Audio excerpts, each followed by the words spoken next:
दोस्तों स्वागत है आपका मेरे YouTube channel free lesson motivational videos में।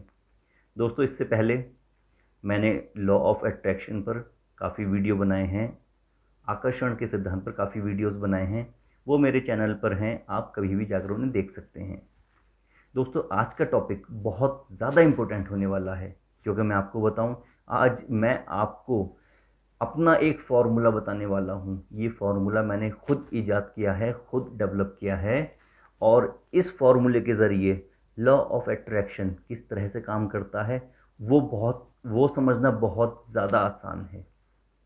मैंने इस फॉर्मूले को वैक्यूम फॉर्मूले का नाम दिया है और ये फॉर्मूला इतना आसान है कि आप इसे बहुत आसानी से, बहुत सिंपल लैंग्वेज में भी समझ सकते हैं। अच्छा, इस फॉर्मूले को बनाने की मुझे ज़रूरत क्यों पड़ी? इस फॉर्मूले को बनाने की ज़रूरत मुझे इसलिए पड़ी क्योंकि लॉ ऑफ अट्रैक्शन से जुड़े हुए काफ़ी वीडियोस मैंने यूट्यूब पर देखे।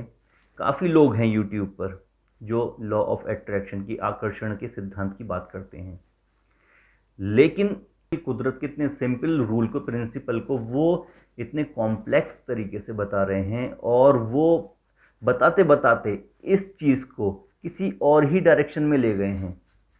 यहाँ तक कि कुछ वीडियोस मैंने देखे, उन्होंने इस चीज़ को तंत्र मंत्र विद्या से भी जोड़ दिया। कुछ वीडियोस में कहा जा रहा है कि आप 1 महीने की छुट्टी लेकर पहाड़ों पे चले जाइए, कोई कह रहा है कि कमरे में बंद होकर मोमबत्ती देखो, तो कोई कुछ बात कर रहा है। कुदरत ना तो बंद कमरे में है, ना ही सिर्फ पहाड़ों पर है, ना ही जंगल में है, ना ही कहीं एकांत में है। कुदरत हर जगह मौजूद है, आपके विचार हर जगह मौजूद हैं, आप कहीं से भी उसे इम्प्लीमेंट कर सकते हैं, लेकिन उसके लिए आपको इम्प्लीमेंटेशन प्रोसेस पता होना चाहिए।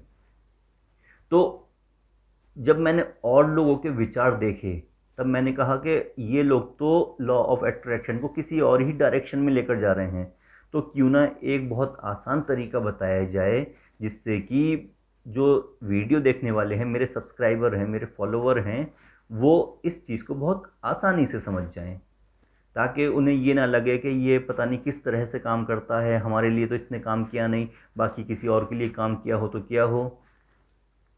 तो दोस्तों मैं बताऊं, जब भी लॉ ऑफ अट्रैक्शन की बात होती है, चलिए अब हम शुरू करते हैं अपना टॉपिक। जब भी लॉ ऑफ अट्रैक्शन की बात होती है, तब कुछ नियम की बात की जाती है। वो नियम कौन कौन से हैं? वो नियम है जैसे ग्रेविटी का नियम। कोई भी चीज़ जो ऊपर से नीचे गिराई जाएगी वो नीचे ही गिरेगी। नेचर ने जो रूल बना दिया है अपना, ग्रेविटी का रूल, तो वो रूल सबके लिए बराबर ही होगा। आप एक पत्थर गिराइए या फिर आप एक कार गिराइए, वो रूल सब पर अप्लाई होगा। अगर ग्रेविटी तब भी वर्क करेगी जब आप उसे मानेंगे, और ग्रेविटी तब भी वर्क करेगी जब आप उसे नहीं मानेंगे। तो कुदरत के रूल में, नेचर के रूल में यह ख़ास बात होती है कि वो दोनों तरीके से वर्क करती है, जब आप उसे मानते हैं और जब आप उसे नहीं मानते हैं। ऐसे ही कुदरत के बनाए हुए मैथमेटिक्स के फॉर्मूले हैं, वो भी बिल्कुल एग्जैक्ट सटीक वर्क करते हैं, चाहे आप उन्हें माने या ना माने। जैसे 3 और 2 मिलकर 5 ही बनेंगे, 6 नहीं बनेंगे या 4 नहीं बनेंगे। फॉर एग्ज़ाम्पल, एक पेड़ पर 3 चिड़िया बैठी हुई हैं, वहाँ पर 2 चिड़ियाँ और आ गईं। तो अब आप अगर काउंटिंग करना जानते हैं तब भी आपके लिए 5 चिड़िया होंगी, और अगर आप काउंटिंग करना नहीं जानते हैं तब भी दोनों मिलकर 5 चिड़िया ही होंगी। इससे फ़र्क नहीं पड़ता कि आप जानते हैं या नहीं जानते हैं, नेचर का जो सिद्धांत है वो वर्क करेगा। जो एडिशन है वो 3 + 2 = 5, वो 5 ही होगा। वो डिपेंड नहीं करता कि आप पढ़ाई लिखाई या फिर आप पढ़े लिखे हैं या नहीं हैं, और ये स्टार्टिंग से होता हुआ आया है। जैसे कि नेचर का सिद्धांत है कि लाइट खुद नज़र नहीं आएगी, खुद दिखाई नहीं देगी, लेकिन जब किसी चीज़ पर लाइट पड़ेगी तो वो चीज़ हमें दिखाई देगी। ये कुदरत का सिद्धांत है, नेचर का सिद्धांत है, ये प्रिंसिपल है, हर चीज़ पर अप्लाई होता है। आप दिन भर जो चीज़ें देखते हैं तो वो आपको भी नज़र आती हैं, दूसरों को भी नज़र आती हैं। ऐसे ही हवा का है, ऐसे ही मौसम, सारी चीज़ें जो नेचर के बनाए हुए रूल हैं वो सबके लिए समान वर्क करते हैं। ऐसा ही रूल है लॉ ऑफ अट्रैक्शन, वो भी सबके लिए समान वर्क करता है। चाहे आप इसे माने या ना माने, वर्क आपके लिए करेगा ही। वो अपना काम कर रहा है, चाहे आप इसे मानो या मत मानो। जैसे ग्रेविटी है, आप छत पे चले जाइए और आप बोलिए कि भाई मैं ग्रेविटी को नहीं मानता, और ऊपर से जंप लगा दीजिए। तो अब आप मानो या मत मानो, ग्रेविटी तो अपना काम कर ही रही है। अब आप नीचे आएंगे, ऊपर जाएंगे, क्या होगा तो वो आप अच्छे से जानते हैं। तो अब बात आती है हमारे फॉर्मूले की, जो कि मेरा वैक्यूम फॉर्मूला है। वो फॉर्मूला है x plus Y equals to Z. बहुत सिंपल कैलकुलेशन है, बहुत सिंपल इक्वेशन है। अब इसमें होता क्या है, जैसे कि मैंने बताया कि 3 प्लस 2 इक्वल टू, अब वो इक्वल टू के बाद जो स्पेस है, डॉट डॉट डॉट हमने किया, तो वो इक्वल टू के बाद का स्पेस अब नेचर फिल करता है। अगर किसी पेड़ पर 3 चिड़िए बैठी हैं और 2 चिड़िए और आ गईं, तो अब टोटल जो काउंटिंग हुई, वो नेचर ने जो काउंटिंग की, वो टोटल 5 चिड़िए हो गई। वहाँ पे 5 चिड़िए, तो नेचर जो फिल करेगी उस वैक्यूम को, तो वो 5 फिल करेगी। 3 प्लस 2 इक्वस टू 5। ठीक है। अब इसी तरह से यही रूल हमारे ऊपर भी अप्लाई होता है। वो किस तरीके से होता है, सपोज कीजिए कि आपने 3 प्लस 2 इक्वस टू 5 की जगह 3 एक ऑब्जेक्ट है और 2 भी एक ऑब्जेक्ट है। उस ऑब्जेक्ट को हम रिप्लेस कर देते हैं। 3 की जगह आप आ गए, प्लस जो दूसरा कॉलम है उसकी जगह आपकी ख्वाहिशें आ गई, आपकी डिज़ायर आ गई। तो आप प्लस आपकी डिज़ायर इक्वल टू, जब आपको आपकी डिज़ायर मिलती है तो हैप्पीनेस होती है। तो नेचर इस चीज़ को फिल करता है कि कोई चीज़ जो आपकी डिज़ायर है आपको मिल जाती है, तो उसके बाद आपकी लाइफ में जो वैक्यूम था, जिस चीज़ की कमी थी, वो चीज़ फिल होगी, डेट इज़ हैप्पीनेस। तो अब यहाँ पर इक्वल टू के बाद जो फिल होगा, वैक्यूम जो फिल होगा, वो हैप्पीनेस फिल होगा। अब टोटल इक्वेशन क्या बनी, वो बनी you plus your desire equal to happiness. आप प्लस आपकी इच्छाएं इक्वल टू खुशहाली। यह एक इक्वेशन बन गई। यह इक्वेशन बिल्कुल वैसे ही बनी है जैसे मैथमेटिक्स की इक्वेशन बनी थी, 3 प्लस 2 इक्वल्स टू 5। अब यहाँ देखिए, आपकी ख्वाहिश है कार, आप हैं, प्लस आपकी ख्वाहिश है कार, आपको कार मिली, और इक्वल टू हैप्पीनेस, आपकी लाइफ में खुशी आई। क्योंकि जब आपकी इच्छाएं पूरी होंगी तब आपकी लाइफ में खुशहाली आएगी। आपकी इच्छाएं कुछ भी हो सकती हैं। तो अब आप, ये इक्वेशन बन चुकी है एक, आप प्लस आपकी इच्छा इक्वल्स टू खुशहाली।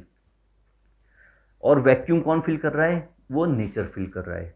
अब हमें वर्क किस तरीके से करना है, यहाँ लिखते हैं आप plus dot dot dot fill in the blanks column vacuum equal to happiness.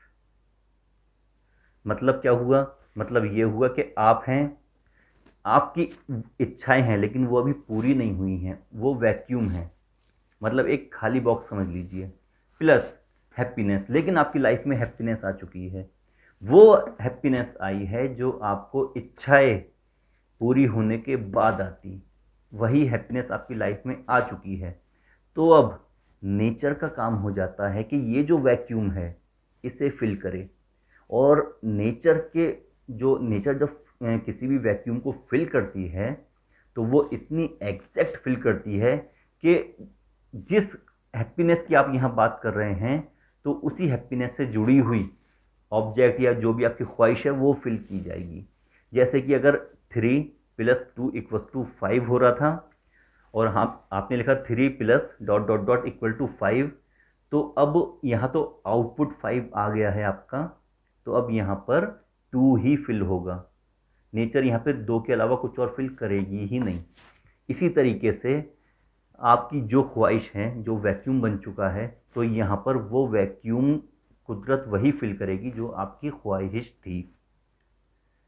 तो ये फॉर्मूला है vacuum formula, x + y = z।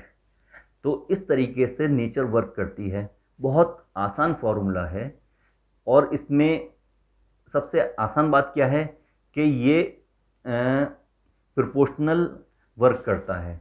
जैसे कि x और y मिलकर डायरेक्टली प्रोपोर्शनल हैं z के, जो कि हैप्पीनेस है।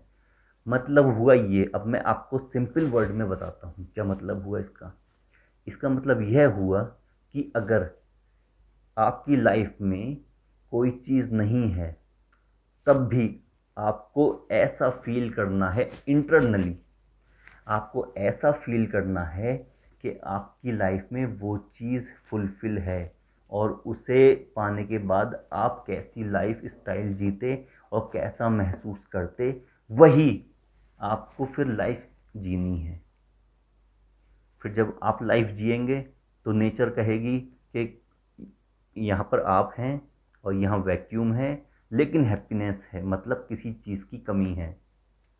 अब जिस चीज़ की कमी है वो नेचर वहाँ पे फिल कर देगी। जैसे कि 3 चिड़िए और 2 चिड़िए मिलके 5 चिड़िए हो गई। तो इस तरीके से यह फॉर्मूला वर्क करता है। उम्मीद करता हूँ यह बात आपको बहुत अच्छे से समझ में आ गई होगी। और इसके बाद भी अगर कोई डाउट है, कोई प्रॉब्लम, कोई इशू है, तो कमेंट बॉक्स में ज़रूर पूछिए मुझसे। और अगर यह बात समझ में नहीं आई है और आप चाहते हैं कि मैं इस पर एक डिटेल्ड वीडियो बनाऊं, तब मैं आप नीचे फिर कमेंट बॉक्स में लिखिए वैक्यूम फार्मूला, तो मैं इस पर एक डिटेल्ड वीडियो बनाऊंगा जो कि आपको समझाने में काफ़ी हेल्पफुल साबित होगा। और अगर आपके मन में कोई डाउट है तब आप मुझसे पूछ सकते हैं। और फार्मूला पसंद आया है तो इसे अपने फ्रेंड्स के साथ शेयर कीजिए। और इसे अप्लाई कैसे करना है वो बहुत सिंपल तरीका है। मुझे लगता है फार्मूला देखकर आपकी समझ में आ गया होगा कैसे अप्लाई करना है। उसके बाद भी अगर समझ में नहीं आ रहा है तो मेरे इंस्टाग्राम चैनल पर मुझसे पूछ सकते हैं, उसका लिंक मैंने नीचे डिस्क्रिप्शन में दिया है। तब तक के लिए जय हिंद, जय भारत।